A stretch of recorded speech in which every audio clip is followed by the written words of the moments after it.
Every time you're away from that console, are you making a calculation about how much money you're not making? How much money are you losing sitting here with me right now? I mean, it's not like an absorbent amount, but it's enough to be like, dude, what are you doing? Tens of thousands of dollars. Yeah, definitely. That's a perfect assessment.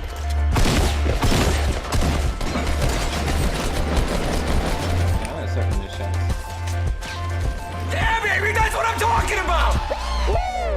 Ninja with the victory! What a win, dude.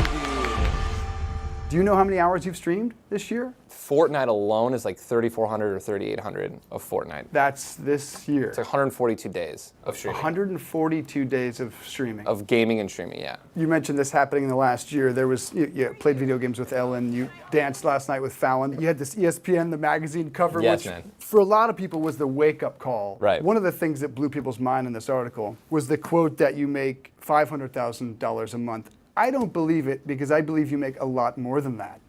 On a good month. And it was when you were making 80 or 90 a year that you decided, I can get out of college and I can quit Noodles and Company, right? That was the deciding factor. Was my mom, by no means was she going to let me quit my job or drop out of school. And I say that like drop out of school. I don't even like that because I always had every intention of going back. I actually did go back when I had like an eye issue thing. My stream took a dive. But yeah, after the 80, it was like 80,000 a year. I was like, Mom, I'm doing this until, if I make less, I'll go back. Could you be the first $10 million a year gamer? Definitely. But you must meet people who have no idea that people make money. It's rare. If I had, $1 for every time I was at an airport. So what are you doing? And I'm like, oh, I'm going to a tournament. Oh, what kind of a tournament? I'm like, it's a video game tournament.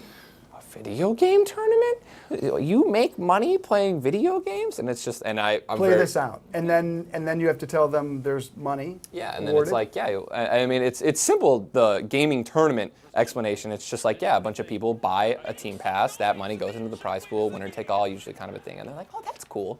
But the streaming is the hardest part. Well, how do you make money streaming? It's like it's just ad revenue. It's just how, there's going to be ads in commercial breaks. Those ad companies pay, the network. It's the same thing with streaming. However many people see the ads, you get money there. People can subscribe. Primarily, you make the most of your money from Twitch? I would say from about YouTube? Twitch and YouTube. Yeah, because it's constant, it's consistent, it's monthly. Would you say 40% comes from Twitch, 40% comes from YouTube? It's like 60% is from both. From both? Maybe even like 70. And Okay. Then like brand deals. Which and leaves sponsors 30, and, and that's Red Bull and other Red Bull, man. sponsors. It's really simple, man. That it's like, hey, do you subscribe to a magazine or Spotify, anything like that? It's like it's the same thing, dude. You just want to give someone support. My favorite reference is a guy on the street who's just playing the violin. He literally is not expected to get no money. No one's saying, hey, go. A couple bucks in the thing, yeah. Exactly. Well, if you enjoy it a lot, sometimes people throw like 20s and 5s. It's the same thing. But you have a big violin case. Absolutely. It's getting very large.